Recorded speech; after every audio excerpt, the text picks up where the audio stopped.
The life of a slave on St. Dominic was especially atrocious. They outnumbered whites 20 to 1.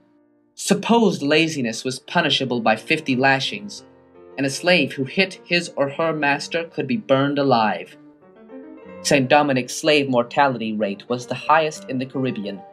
Even for work injuries, medical attention was never given.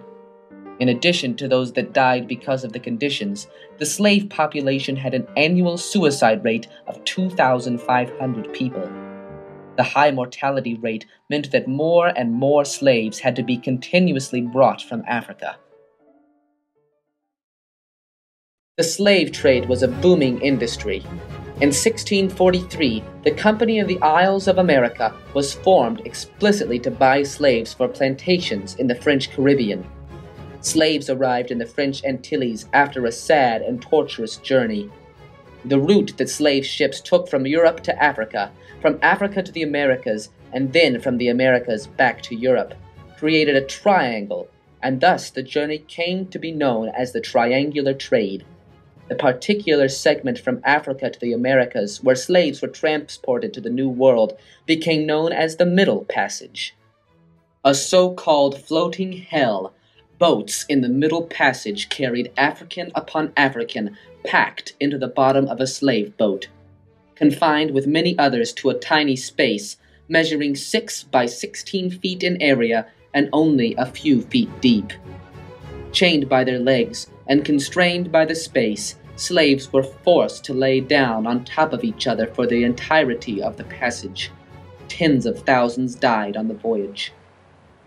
On shore in the New World, an intriguing association between male masters and female slaves developed, yielding a sizable population of mulattoes, people of mixed European and African descent. This significant mulatto population created a contentious social dynamic between people of color and whites in the Caribbean. However, slavery still dominated, and by 1690 the French Antilles possessed a population of over 30,000, in which less than 2,000 were French, and about 1,500 were collectively free blacks and or mulattoes, and 27,000 were slaves, most of whom worked in the sugar mills. Occasionally, masters would free slaves, but in order to live legally as a free person of color in the colonies, one had to obtain a certificate. These certificates worked to differentiate free people of color from non-slaves, as whites in living in the colonies frequently assumed a free black man with no documentation was a runaway slave. The road to a certificate was a long legal process, and one had to pay for the certification. Many men who did not have the money to pay for a certificate chose to live de facto. They were freed by their masters, but, since they were not legally documented, they were only free to move within a certain region and were still subject to the law of their masters, similar to a kind of feudal system. Though not terribly effective, rules and regulations did develop concerning the treatment of slaves. The most notable was the Code Noir, which attempted to justify slavery.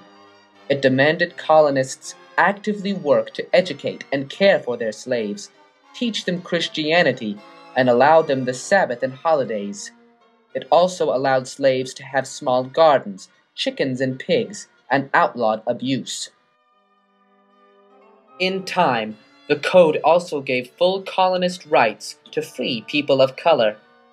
Though it was not often obeyed, the Code Noir served as the basis for the much later and stronger Louisiana Code of 1724, and it was one step forward towards recognizing humane behavior towards people of color.